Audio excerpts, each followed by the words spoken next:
It's the Flow Friday Night Sports Show, and it's time for us now to talk North Central Netball. Some interesting results over the weekend. And joining me on the line to help us go through them again, Sussan Lockhart. How are you, Sussan? Going well, thank you, Jason. Can't believe we're back to Friday again already. I know. Can't believe it. The season How is does this flying. happen? I know. It's such a long wait. We've already gone through round 3. And round 4 to come. Let's look back first to last weekend's matches. And the match of the round in the end, or the closest result, was Birchip Watcham. They hosted Sea Lake Nandaly in the A-grade clash there and beat them 40-36, only 4 goals in it. I know, and I believe it was a very tight game. Oh, it must have been exciting to be there. It was pretty tight. But Birchip got home in the end. Home court advantage, maybe. Can we say that? Yes, I think so. Like we said last week, when in doubt, tip the home team. Well, I think I did, didn't I? Yes. I did, yes. Yep. No, I did. So Birchip got home there, and they've kept themselves in the 4 now, so that's good for them, and kept poor Sea Lake Nandaly Tigers winless at this stage. Yes, didn't expect to see that at this juncture, but they've got their foot on the till, Sea Lake. A first win for the season isn't far away from them, I don't think. I don't think so either. Look, they're a good team, so, there has to be a win coming their way. It's just everybody else has improved as well, and I guess that's a good sign for everybody that the league's gone up a little bit and a bit of a notch.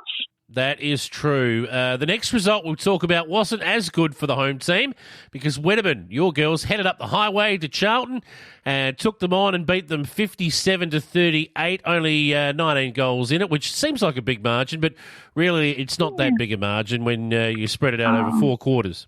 Oh, I guess you're right there. Yeah, I think Charlton went pretty well. I was there watching this game as well, so I said that Charlton had the tools, but Wedderburn were able to be quite tight in defence, but we did have our goalkeeper who was a lot shorter than her goal shooter, but she was trying so hard and working so hard, Pagan Gould, and she's done a knee last Saturday. So another injury. Yeah, I know. So disappointing, but Wedderburn was still able to have some bench to come on, and they've replaced her quite well and kept the lead going well. So that was a good thing. But poor Pagan, I think she'll get her results today. She's been to Melbourne, had her MRI, so we'll know more later on today what the actual result is of the scan. Well, I've got everything crossed for her. That's terrible news. Don't like injuries, particularly when you've been waiting 18 months for a season. Yeah, exactly. I know. Do it in the off-season, not in the on-season. Yeah, terrible. All right, the next result we'll talk about again. The home side went down here. This was Donald, though, and they put up a really good showing against Boort, who in the end pulled away. They were too good. Yeah, Boort are proving to be a strength this year, and I did sort of think that maybe Donald might have been have come up, a little bit in the last few weeks and may have been able to challenge them, but not by the seams. Looks like Boort are out there chasing Wedderburn's tail, or maybe the opposite. We could be chasing each other's tail, this Wedderburn and Boort. 2 top teams. Does look that way. 58 for Boort in the end, but 45 for Donald. So they had no trouble down the offensive end of the court. They just couldn't stop Boort from scoring. So high scoring clash, actually, that one. Yeah, they've got tall goalers in at Boort, so that does give an advantage, doesn't it? It does. And on the flip side, the last match of the round was the lowest scoring match of the round, and it was the home side St Arnaud 32 defeating Witchproof Narraport 20, still searching for their first win, but St Arnaud would be pleased with that. Yeah, St Arnaud got their first win, that's right. So they'll be thrilled. And at the start of the season, they were considering didn't know whether they had the depth to put in an A grade, and here they are. They've come up with their first win, so they will be happy. Witchproof did have a few players out, which didn't help, so they'll be looking to bounce back and try and get back into the winning part of winning game that they're used to anyway, that they've had a couple of seasons ago. They were really quite strong 2 years ago.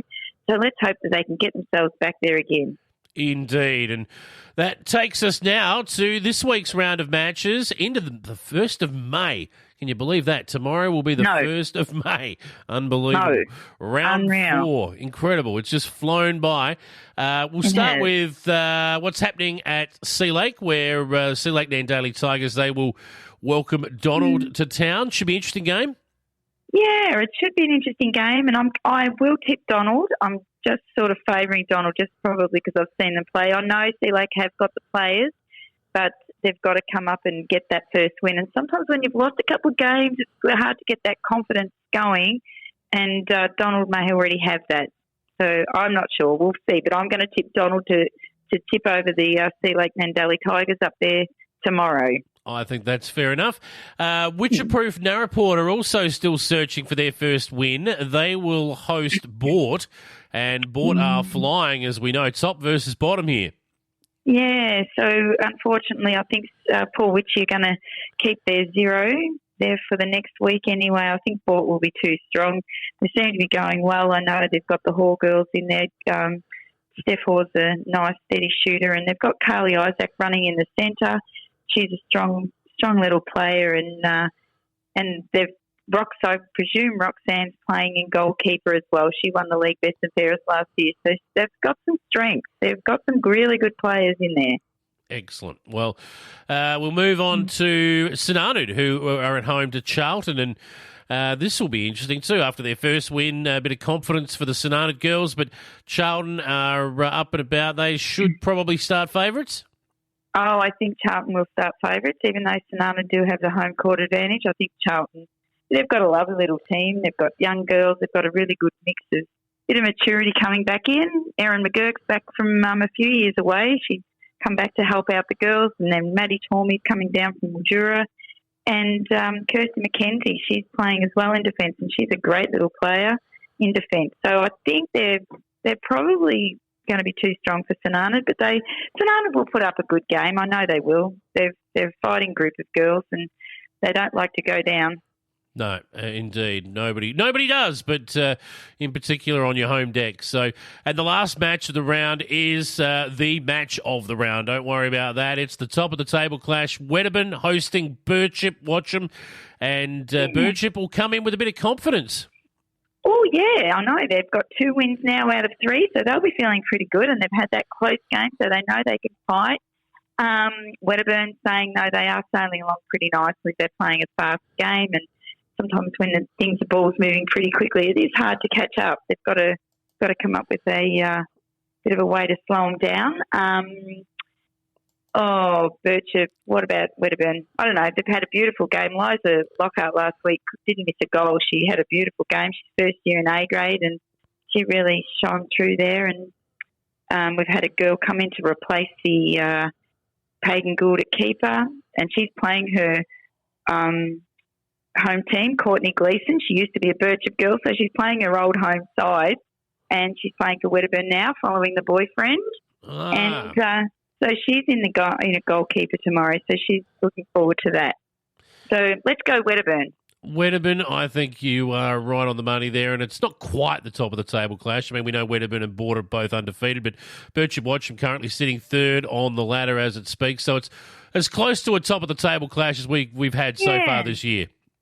Yep, it sure is, and I'm looking after to that tomorrow's clashes. Looks like, if I'm right, Charlton will move up there and they'll have secure themselves into the 4 a bit more, and Birch and Donald will be fighting it out there for 4th and 5th, which sometimes tends to happen come the end of the season. Yeah, it looks that way. So, that's where we'll leave it today. Should be some very interesting matches this weekend. Anything else before we wrap up, Susan?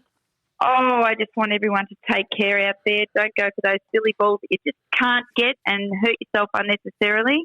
Let's keep it all all under control and no injuries, girls, please. Exactly right. Enjoy the day tomorrow. And Susan, thank you very much for joining us here on the Flow Friday Night Sports Show. All right. Good on you, Jason. See you next week.